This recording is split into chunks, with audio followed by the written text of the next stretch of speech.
As I interviewed this week's guest, Mike Sadler, SVP and America's GM over at Similarweb, the quote, hard work beats talent when talent doesn't work hard, kept running through my head. Now, Mike's got a ton of talent, loads of experience, and he always busts his ass. He kept reminding me that any coaching matrix needs to have a time component. Makes sense, right? We also discussed the importance of being direct, finding good mentors, and how you can teach an old dog new tricks. Take a listen. Oh, yeah. Please also let us know you're out there. Hit the subscribe button on YouTube, share your comments, and repost the episode on LinkedIn. Let's go. Welcome to Coach2Scale, how modern leaders build coaching cultures. I'm your host, Matt Bonelli. Join me as we build a community of like-minded professionals who share the belief that effective coaching improves the performance of every team member. Our mission is to help leaders become better coaches. The Coach2Scale podcast is sponsored by Coachum, the world's first AI coaching execution platform that leverages evidence-based coaching to increase quota attainment. And with that, let's get started. Today's guest is a roll the sleeves up type of leader that would never ask anybody to do something he wouldn't do himself or hasn't done himself. And when you look at his background, you'll quickly realize he earned his stripes in the trenches with his team members. He's held leadership positions at Everbridge and Gomez, where he honed his skill and continues to master his craft. Currently, he's Senior Vice President and General Manager of the Americas at Similarweb. Mike Sadler, welcome to Coach2Scale. Thanks, Matt. Appreciate you having me on. It's a pleasure to have you on. Mike, so we'll dig right into it. You've been doing this for a while at a high level. You've seen a lot of different situations. You've heard everything and then some. What's a common myth in this business, in terms of coaching and leading salespeople? What's a common myth that you hear time and time again that you think is misguided or maybe even complete BS? Sure. A bunch come to mind pretty quickly. Can't teach an old dog new tricks is a big one that comes up. I think you have to be extroverted or outgoing to be in sales is another one of my favorites.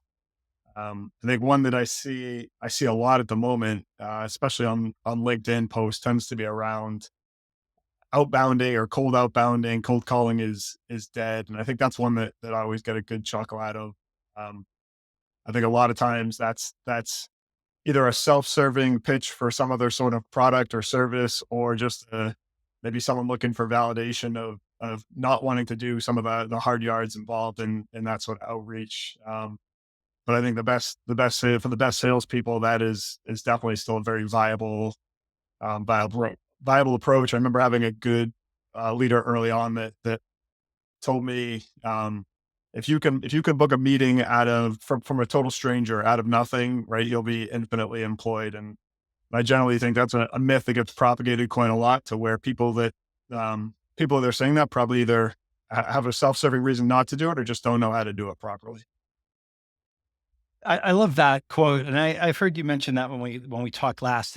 What was it? If you have the skill to be able to set appointments with strangers, you'll always be employed. Is that what it was? Yeah, I hope that's something like that. You never know with everything going to AI and robots and all this stuff. But yeah, I think for the foreseeable future, certainly in my lifetime, I hope that's still the case. Well, think about how hard the job is, right? Like how to call up a complete stranger, get them to answer, and book a meeting. That takes skills. And typically, right, Mike, the people that we put in the jobs to do that are the least qualified people to do it, oftentimes, right? It's kind of funny how that goes. And I really appreciate the point about, the myth that cold calling is dead. Look, it's hard, right? Where neither one of us are going to say that if you make 100 calls, 100 people are going to answer the phone. We know the numbers are smaller and often frustrating, but likely the same people who write, cold calling is dead are the people who wrote, 4-hour apps, right? And so we want to believe it. Yeah. Get rich screams. It's pretty convenient. There you go. You're a process-driven sales leader. It's your reputation that's always been part of who you are and what you do. Can you talk about the importance of leaders and managers having a system and or a playbook that they personalize and make their own? Sure. Yeah, I think listen, I am a fairly introverted person. I never pictured growing up in sales. So when I got into sales, I needed something, right? Something to help drive me forward. And so I've always been a big believer in systems. I think first out of necessity, but through time, I think one of the big realizations for me is people always think of sales as very much sort of an art and a science. Or you hear people talk about people selling or forecasting as an art and a science. I think there's some truth to that, but I think there's a lot more science and a lot more math and a lot more psychology in selling than people probably give it credit for. At least people that aren't in the selling profession. I think much of it, like you see with professional sports, right? So much of it has become around the analytics and the numbers, and I think a lot of that has happened in sales too. There truly is a craft to professional selling, and a lot of that starts with a system, right? It's not just sort of getting out there. That whole concept of the stereotypes of relationship selling, like wining and dining people and playing golf, right? That's long since gone for the most part, and I think the best salespeople I know, the best sales professionals I work with, that they have a system, a process in place, just basically because it's a control, right? It's a baseline. It's something that you can measure from and figure out how do you get better, or if something's off track from a plan. You can use that system to make smart decisions about what you're going to change, what you're going to adjust to try to get things back on track or overperform those numbers. So I think without that, could you get there through guess and check and just rewriting the script every time? Sure, but it's just to me that seems like a hyper inefficient way to get to an outcome. And having something doesn't even have to be the best system, right? Just having a system is better than having no system in my mind. Yeah, having a system is better than no system. Very well said. And how do you how do you think about this? So, let's say you have 8 people on the team. 8 people have a system. Well, let's just say there's 8 systems, eight different ones, and each of those systems work for those 8 people individually, versus having a system at, let's say, the team management level for that's um, adhered to by all 8 members, Yeah. more or less. What is there? Is that? Do you think about that at all? Is there one way that is the better way to do it? Yeah. So I guess it goes back to how you define what is a system, right? I think maybe what you're hinting at, and I could be wrong. So tell me if I'm not. Is I think I think of a system as sort of a general guideline of how you're going to approach something. And I think that within sales, there should be things that are negotiable and things that are non-negotiable, right? I think someone well, Mike Myers, always talks about style is negotiable, but right, the system and the process may not be. And I think there's a lot of truth to that, right? You do certainly to maximize sales results have to be able to leverage individuals' unique strengths, right? Some people are better at certain elements than others. Some people can get away with saying things with a customer that other people can't. And I think to really maximize results, you have to capitalize on that. But at the same time, there are certain things that, at least to me or in a sales organization I'm leading, are non-negotiable, right? We are going to do discovery, right? We're going to ask questions. We're going to try to understand what the customer's challenges are. Because if we don't do that, how could we possibly lead them to a good outcome? Like it is not going to be okay in my organization to just throw product out there and sort of spaghetti sell. So from that perspective, I think there are some stuff that becomes sort of requirement or non-negotiable, and those should really be informed by what works well, right? It shouldn't just be someone's opinion. It should be data. It should be some process and thought behind it. But some of those things I think should be designed and intentional, and other components can be variable based off an individual and their strengths and weaknesses. Appreciate the shout out to our big toe over here, Mike Myers. Strategy is non-negotiable, but style is. Yep. We both have that, integrated or in whatever indented into our heads. So, like, I think an example would be, Mike, discovery, right? How your team system for doing discovery means you're not going to spaghetti sell. You're not going to show up and throw up with a demo. You're going to understand what the client's challenges are. That's part of your system. But how each person does that, how each person asks those questions and gets them answered, that's their style. And that's something that's unique to each person. Would that be fair? Yeah, correct. I'm not going to try to script every single question that someone asks during that discovery call, right? We're looking at what are the results from that? Are we checking off the key things we need to check off in that discovery call to make it an effective one? Okay, fair. And when you look at all the salespeople that you've worked with and around over the years, and actually, Mike, more importantly, the sales managers. When you think about all the sales managers that you've worked with and around, what is something that you see managers commonly struggling with when it comes to working with their team? A good question. You are more focused on sort of first time leaders, people earlier in their career, or general? Well, yeah, you go anywhere. You go anywhere you want with them. Yeah. So I'll start there. I mean, I think the biggest thing I see for first time leaders in sales is I don't know, I refer to it as super rep syndrome, right? Where Mm, oftentimes they're promoted. If they're truly a first time leader, they're often been promoted from within the organization because it's not often yep. people take a chance on a first time manager externally. And often what I see them do the first time they're in that seat is just try to make clones of themselves. And a lot of times it leads to you turning your sales team into a gigantic sales development team or BDR team that is just setting up opportunities for that rep that was probably one of the more successful ones to come in and close those. And it works, right? Like you can close more business like that. Because if you were the top rep on the team and now you've got 8 BDRs working for you, bringing good deals to the table, you can do well there for a little while.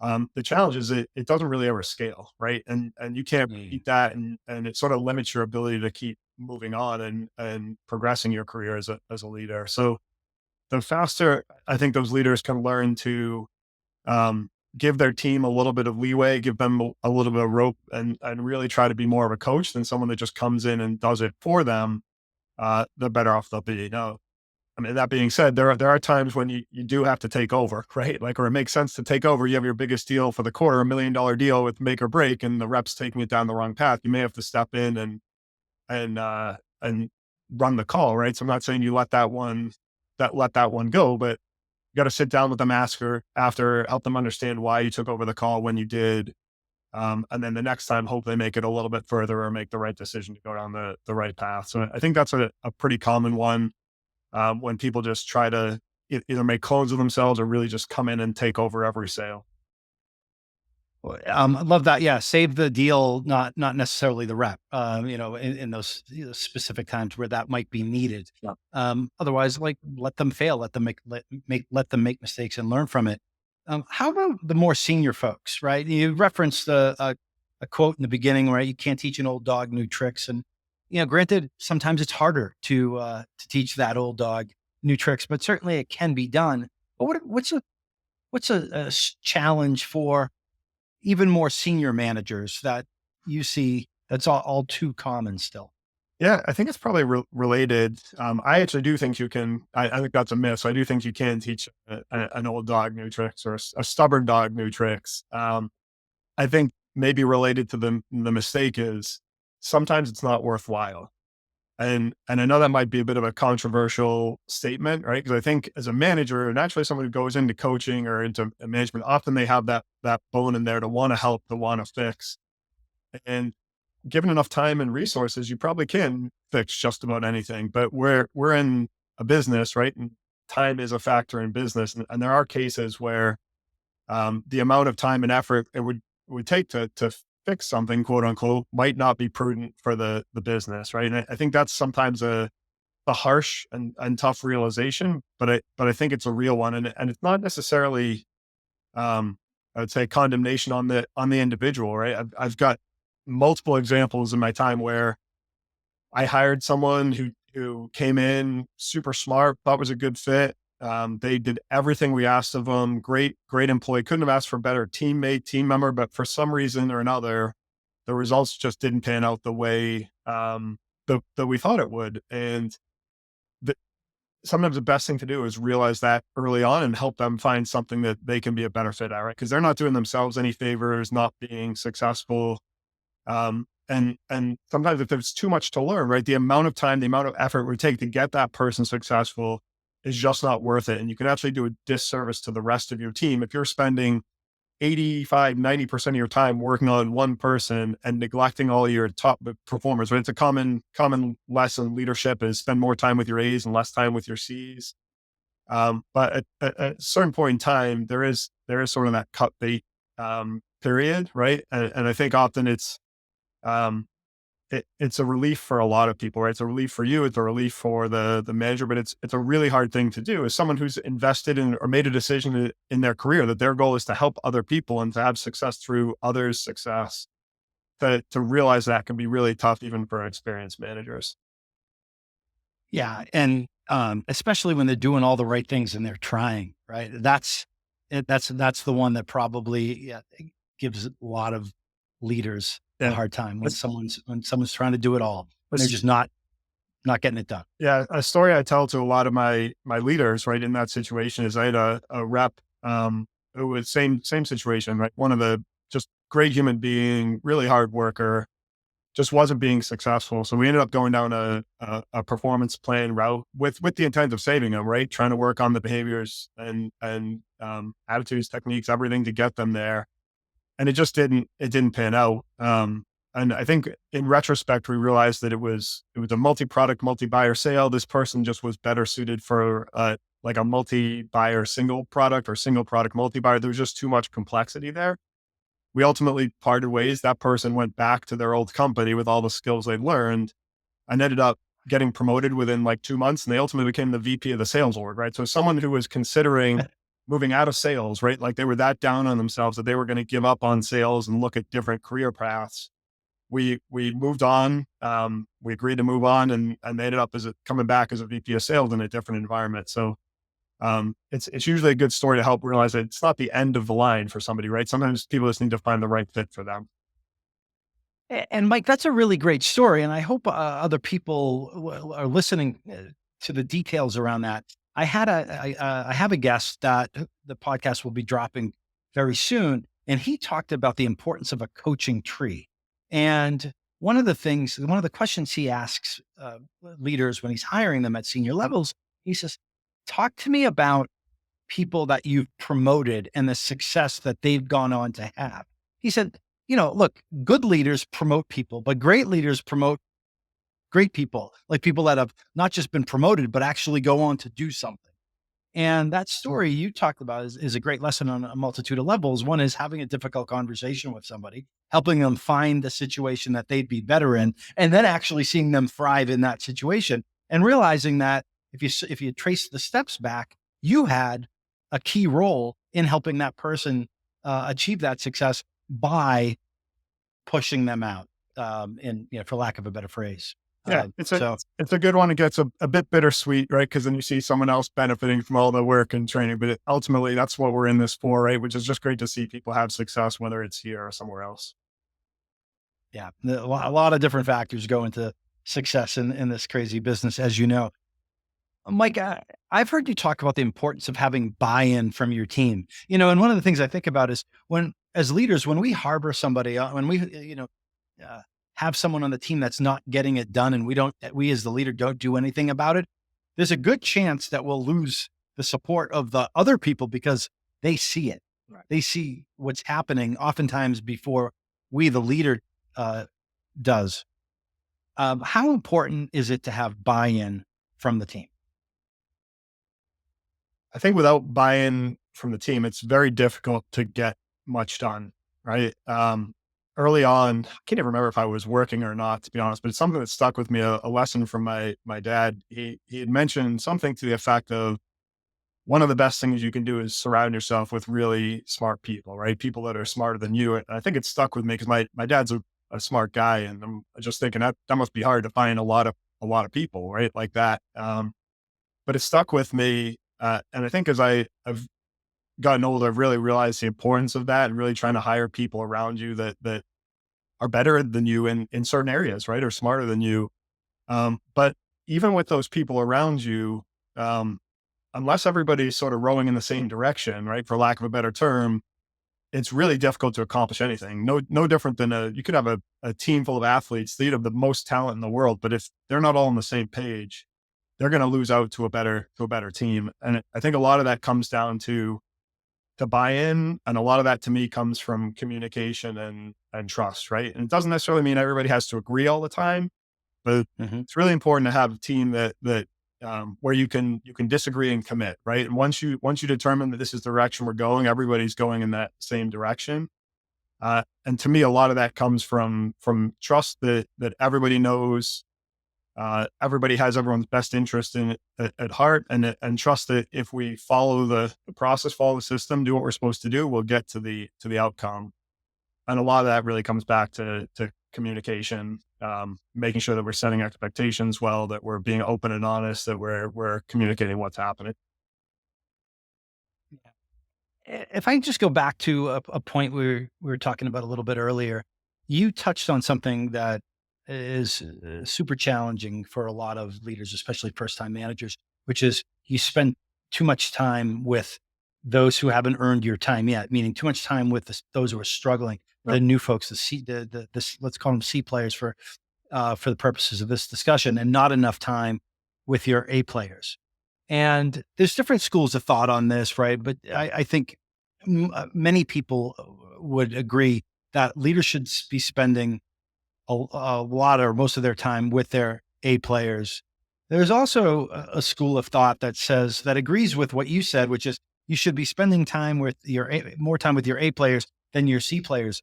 But that group of B players that make up 60 to 80% of the team, that movable middle, what about them? And how important is it to spend time with that group, recognizing that if you get that group to go up to the right just a little bit Yep. because of the law of numbers, it's going to have a more significant impact. And I guess part of that question is there a difference between how you work with that group, that movable middle, that group of B players, than those couple of A players that might be on the team? Yeah. That's a good question. I think the spend time with your A's and not with your C's is a certainly an oversimplification of it. And I do think Sure. you end up spending a lot of time with the B's, because that's who I guess where the best trade-off is, right? Oftentimes your A's don't necessarily need as much day-to-day support. I think the key thing there is to not ignore them, right? And make sure that they're getting the development and the opportunities that they need to do what they need to do, and that there's not obstacles in the way, and leverage them where you can to help others. Um, I think the other element or axis that's missing from that is a time scale, right? Someone who comes in and is brand new and they might be a C, like I like the very basic but powerful skill will model, right? And someone who comes in who might not have the skill yet, but it's high energy, high will, they want to get it done, and they're just new, right? Absolutely, you want to spend time with that person, but that's a different situation than someone who's been there for 3 years and no longer has the will, right? You either got to figure out what changed for them to get demotivated and figure out can that be addressed, or you got to move them out of the business, help them find something that can get them remotivated and be successful again. So I think yeah, a simplification to say spend time with the top and not the bottom. You got to take into account the effort, the energy, the time that's there, and what the returns are. I think a good general guiding principle for me, and one thing I struggle with is, um, or I used to struggle with, I don't struggle with as much before, but it is something I think leaders have to take into account is you should never be pulling harder for someone's success than they are for themselves, right? Or at least not for a long period of time. Certainly there's periods where someone who's a good performer can get down on themselves, and you may have to sort of pull them up, right? And get them remotivated and going again. But you shouldn't constantly be finding yourself feeling like you're working harder for someone else's success than they are. If that's the case, then that's to me is someone that probably doesn't warrant your time, because there will be people that are working their hardest to be successful, and your time may be better off spent with them. What do you do in that situation? That's super frustrating.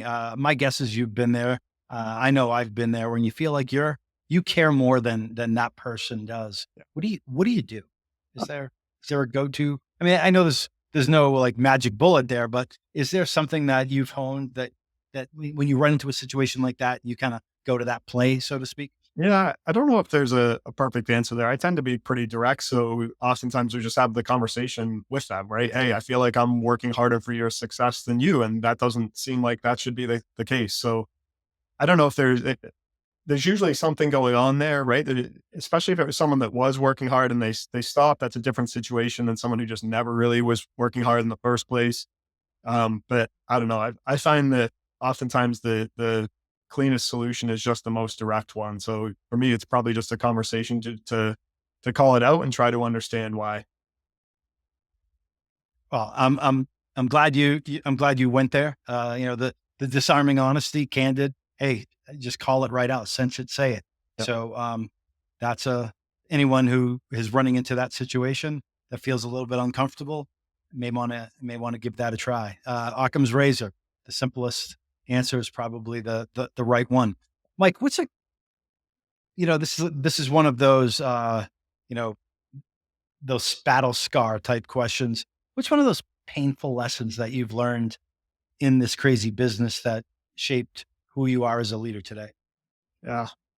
I don't know if it's a single lesson or a series of lessons, maybe, but I'll go back to something. Death by a thousand paper cuts Yes. type of lesson. Yeah, and hopefully someone else's paper cuts, right? I think that's one thing I've been benefited. I've made any number of mistakes, but I also tend to learn well through observation. And so um, I've had a lot of amazing leaders, but I've had some where I've seen them make mistakes. And I think it's a lot cheaper to learn from other people's mistakes than it is your own if you can. So that's a good lesson. Pay attention to what other people are doing, good and bad as a leader. But I think the thing I would probably emphasize is something I mentioned before, just the importance of communication, right? The more people that you have looking up to you, that you're leading or have charge of over, that the more your words matter. And we talk a lot about the importance of tonality and body language, but words really matter as well. And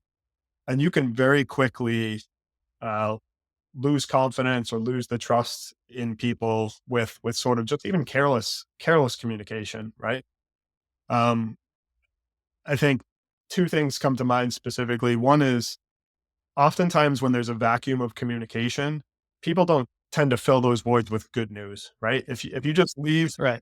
leave somebody to their own devices to wonder what's happening, right? That you were supposed to have a new product release that was coming out last week and nothing's been announced and the product release hasn't come. Most people aren't sitting there thinking, oh, they must be adding a ton of extra bonus features that is going to make this even better, right? They're assuming the worst. So sometimes a lack of communication does a lot more damage than you think. So I think that's sort of one big lesson that I try to pass along to leaders.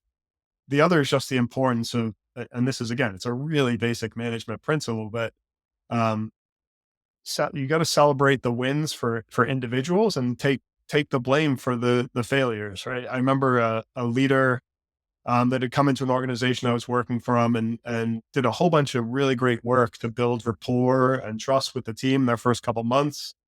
They were there for sort of a partial quarter. The quarter went well, everything was roses, and then the second quarter, the first full quarter, it went really poorly. And they sent out an email late on a Friday at the end of the quarter, and um, it was very sort of you guys did this, you guys did this, and it sort of distanced themselves. And I think it was honestly just a ton of pressure from the senior leadership team that was on their shoulders, and it that email went out, and it sort of reversed that all those months worth of building trust and getting people into a good spot. And it probably took a year to rebuild that. And the guy's a great guy, right? A good sales leader, but just sort of that one tiny misstep probably set back a year's worth of work. So I think it's always a good thing to just be really careful and intentional with your communication. Think through how other people are going to perceive that, and make sure just being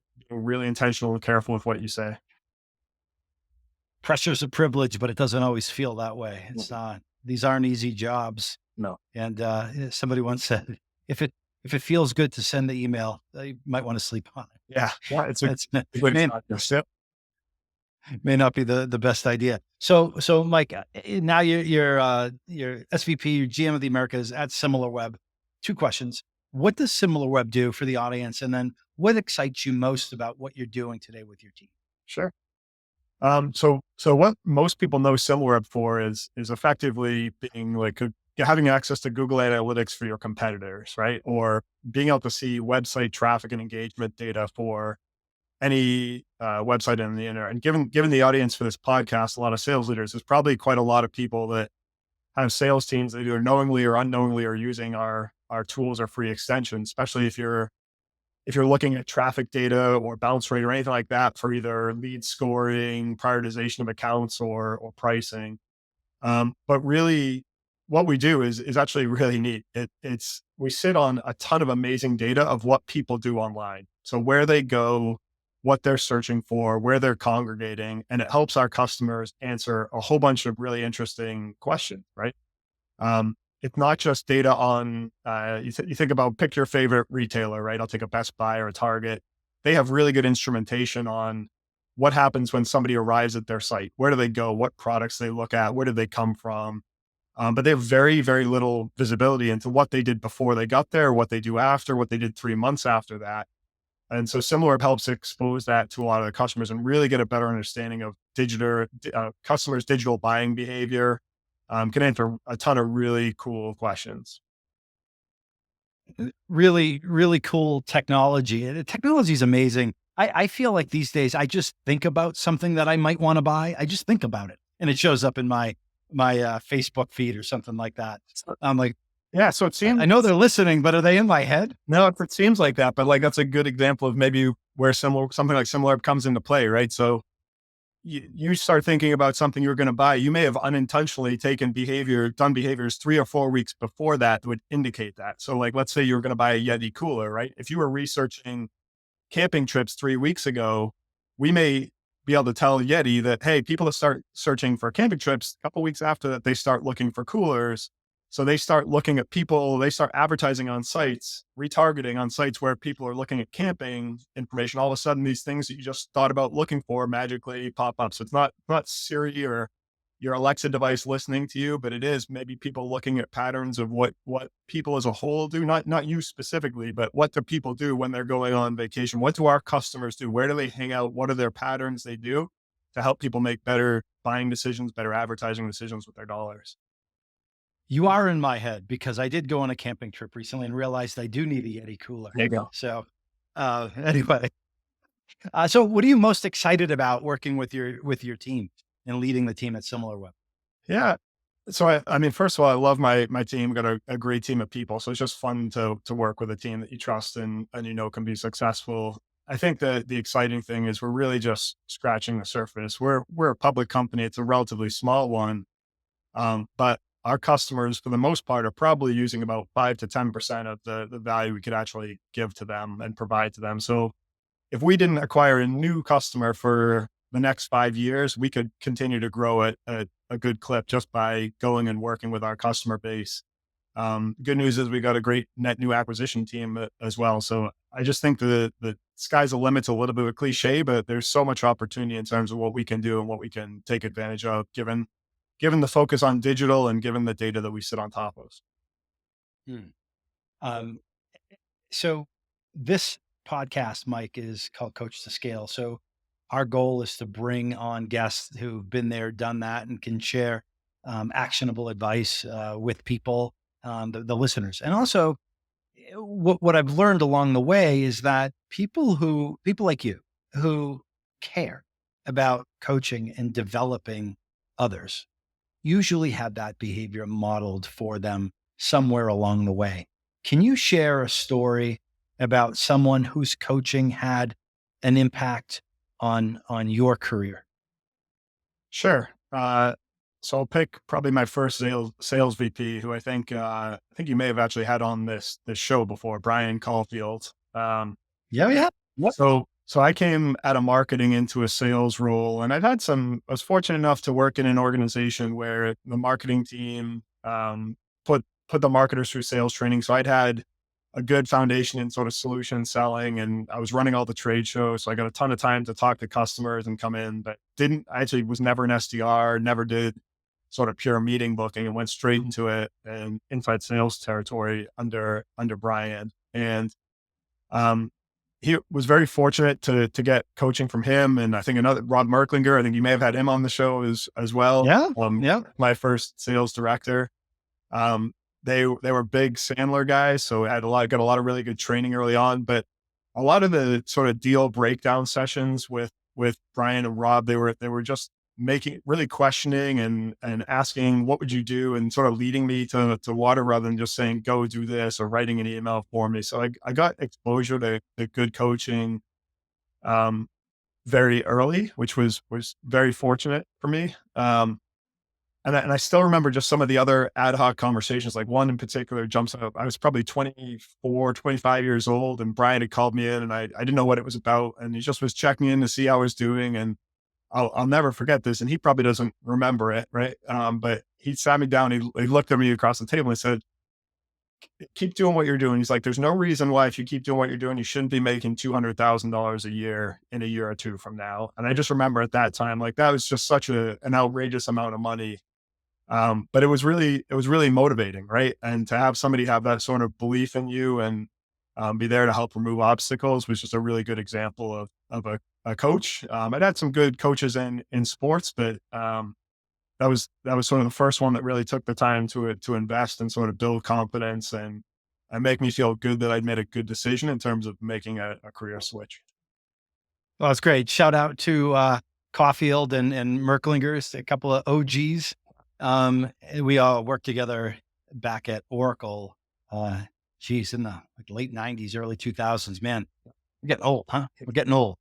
Like fine wines, though. We're all getting better with age. At Yeah. least I know you and they are. Um, yeah, you brought up sports. So, Mike, another question.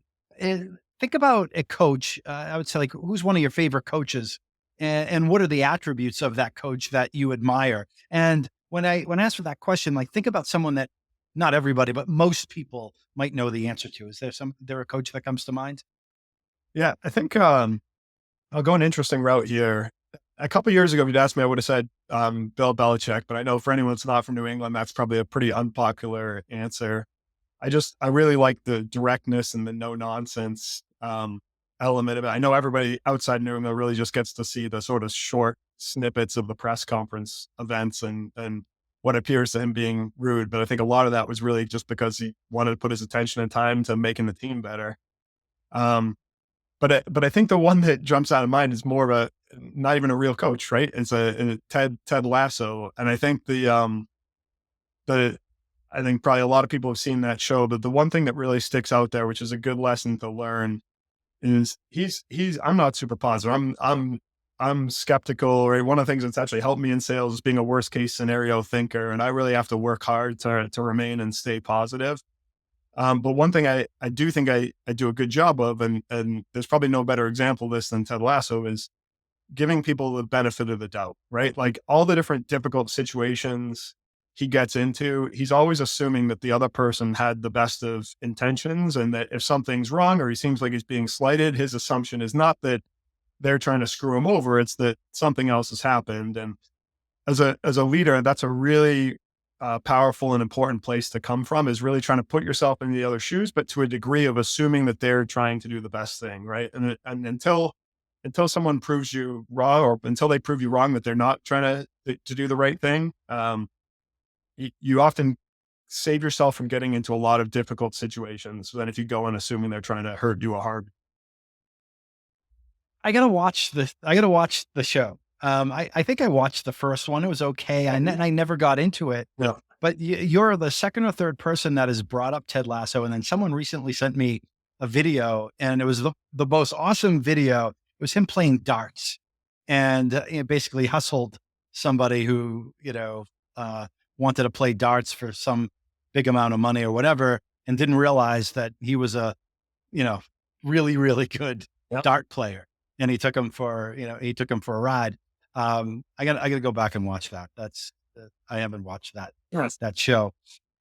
And we'll put that dart video in the show notes for anyone who might appreciate it. Um, M- Mike, what's a moment just when you think back of over the years? It doesn't matter what you were doing at the time, whether you were in a big leadership position like you are now, or you were just getting started. What's one of the prouder moments in your sales career? Um, so From a coaching and leadership perspective, probably an early on one. It was one that I always go back to referencing when I'm trying to coach first line leaders. Um, when I first moved into leadership, I was a team lead, so I was a player coach and just had two reps that were under me, and um, I was I think I was 24, 25, so probably had no business being in the role. Didn't really know what I was doing, but I think I was actually working for Rob and Brian, and they wanted to give me more responsibility, make sure felt like I was still growing. And the two people I had under them were both great guys. One of which was I think had been selling for longer than I'd been alive at that point in time, right? So not a necessarily an easy situation. I'd been the top rep there for 2 years in a row, so that I did have some credibility there, which helped a little bit. But um, and it was never, I don't want to say it was a rocky start. It never was, but I think I had to do some credibility building with this guy. This guy had been hired from the outside, was a seasoned salesperson, and I had a different way of doing things, which was sort of more discovery focused. And um, the getting to the answering your actual question, the proud part of it, we spent a ton of time together, sort of breaking down and going through the discovery process, and down to the point of joining all his calls and his positioning and demo presentations. And we were in sort of that mode where I'd let him go and he'd go as far as he could. And then when it started to go sideways, I'd jump in and we'd break it down afterwards. And the next time he'd get a little bit further. And I just still remember the look on his face. And I think it's what sort of maybe kept me in coaching at that point. Cause I always had those thoughts of, should I just go back to being an individual contributor and controlling my own destiny? But just the smile on this guy's face, the first time he made it through the whole sort of upfront contract and the positioning deck and nailed it. And he knew that he nailed it. After all those sessions and all that time, he was just so proud. Right. And it was really cool to see that happen. And it ended up being a good story. The guy had been an okay performer. He ended up being a really solid performer. Of course, I think he hit his number and then he did like 150% of his number. And then he went back to his old company. So we sort of trained him. He went back to his old company. He went from where I think coming in, he'd been a pretty good performer. Obviously, his company wanted him back, but he went from being sort of regular high tier performer to being the top rep. I remember he used to message me after when he took all the stuff we had taught him and trained him on, he went back there and he was just running circles around everybody else. So it's just great to see it work, right? To see it come out. And I don't know if it's necessarily my proudest, but it's one that I always go to in terms of sort of the power of actually investing the time with somebody that's willing to learn and wants to get better. See, another example. You can teach an old dog new tricks, right? There we go. If you put on the spot right now and you had to give a speech on any leadership topic tomorrow, for let's say 30 minutes or so, what would it be and why? Um, I think it would go back to what I mentioned around the importance of communication and sort of something you mentioned in the intro, the practicing what you preach, right? I think it's really difficult to have an organization behind you if they don't believe you, right? If they don't believe in what you're saying and that you would do what you're proposing. So I think setting a good example for the team is really important, right? Change is a difficult thing to affect. Most organizations I've come into have been, I'd say, more build and fix situations, more so than operate situations. I've done both, but the ones I tend to enjoy more are the more build and fix situations. Um, and I think communication and setting a good example is really important. There's a great book. It's a book called Switch by Dan and Chip Heath. I don't know if you've read it, but it talks about making change when change is difficult. And there's a really good sort of the intro couple sections that talks about often what looks like resistance is lack of clarity. What looks like laziness is exhaustion, and what looks like a people problem is really a situation problem. And I think that sets a really good foundation for learning how to be a good leader, is looking at when you have to come in and make change, looking at those three variables, and it gives a pretty prescriptive path, which I think is rooted in some form of organizational psychology. I forget the name of the psychologist, so we might have to put it in the notes, but talks about directing the rider, motivating the elephant, and clearing the path, right? Which is the idea of giving people very clear instructions on what the end goal is and what they need to do, making sure that they understand the why. So that's sort of the how. They're going to understand the why, the motivating the elephant, and then clearing the path, making sure that you're just not making the outcome that you're trying to achieve way too difficult for anyone to get to. And when you start looking at, you're at point A and you're trying to get to point B, and why isn't it not happening? For me, looking at it in that framework is really helpful at trying to figure out what the right solution is. So I think I sort of diverged from the original communication doing what you're saying, but like that's a component of it for me, is like you've got to determine what the change is going to be, communicate clearly, and then follow some form of a process. In that case, that's the one I tend to use. Yeah. Chip and Dan Heath Switch. We'll put that book in the show notes. How to Change When Change is Hard. Mike Myers also, just deeply embedded that whole book and the principles therein into my head over the years. So big believer there. So thanks for bringing it up. As we close out, Mike, any advice that you can think of and that you're willing to share for those who are getting started in this business and leadership? Maybe it's their first management position that they're entering. Yeah. Um, I, I think find a good mentor, right? I was fortunate in that I had some good examples of leaders that I just sort of fell into. But today there's, I would say, such better resources for leadership mentoring than there was maybe 15 years ago, even 10 years ago, between some of the pay for communities out there, some of the free communities out there, people just willing to help.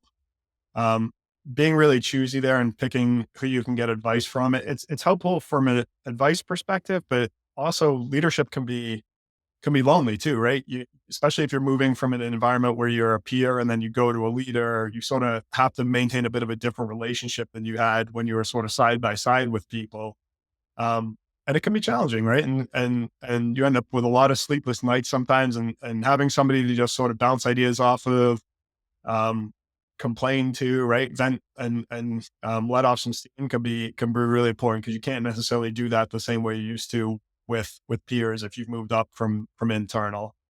So I think that's a big one for me, is look for resources, and not only from sort of the personal perspective, but just from a benchmarking perspective. I don't think that's done enough. People spend so much time looking internally. There's very few challenges that any sales organization can run into at this point that other organizations haven't solved already. And sometimes you can spin wheels and spend a lot of time solving something that other people have probably figured out a good approach to. So having a good network that you can go to that is outside of your existing organization can be really helpful in terms of improving your career. Thanks for sharing that advice. You mentioned resources. Is there a group or a link, a website, like someplace that you would direct these folks to go to that you feel comfortable sharing? Yeah, I mean, there's something that used to be called the Boston Revenue Collective, which is now Pavilion. I think Hmm. most people know that. Hmm. It's a pretty well known, but a paid for community. There's a guy that used to work, that is a good leader. I think he's now doing some volunteer work, and he started a company called Pay Forward Coaching. His name's Mike Connolly. Used to work with Josh Allen over at Car Gurus, but that's a totally free coaching environment where you can get set up with people. There's a whole bunch of different ones there. I think a lot of companies too have internal mentoring and coaching programs. So Boston, I'm in the Boston area. There's no shortage of resources around here. I know you guys have more of a national audience, but a lot of times there's local chapters and local groups of sales leaders and VPs that you can find on LinkedIn as well. Yeah. Well, you mentioned Pavilion. I know you're part of the Pavilion group, and folks like Josh Allen, I think, are, and a lot of really great leaders have been part of that group. So we'll provide a link there to those resources as well if people want to check it out. I think that's a really good place to leave it, Mike. Thanks for the generosity of your time. We covered a lot of ground. We talked about how and why cold calling isn't dead, the importance of getting buy-in from your team, the skill will matrix, but also, putting the time component, overlaying that on top of things, the importance of direct communication, why words matter, and the difficulty of change. So thanks for sharing the insight and some really great stories along the way. I appreciate having me on, Meadows. It was a fun time. All right. And for everybody out there watching and listening, thanks for doing that. If you're on YouTube, hit the subscribe button. If you're engaging on LinkedIn, let us know, like comment. Let us know what you think. Let us know what you like. Let us know what you'd like to see and hear more of. We want to bring interesting guests to you that give you actionable advice that make what you do even a little bit easier. So thanks for watching and listening and engaging. And until next time, coach them if you want to keep them. We hope you've enjoyed this episode of Coach2Scale, How Modern Leaders Build Coaching Cultures. For show notes and other episodes, visit us at coachem.io. That's COACHEM.io. And follow us on Twitter at CoachemNow. See you all next week. Thanks for joining. And remember, coach them if you want to keep them.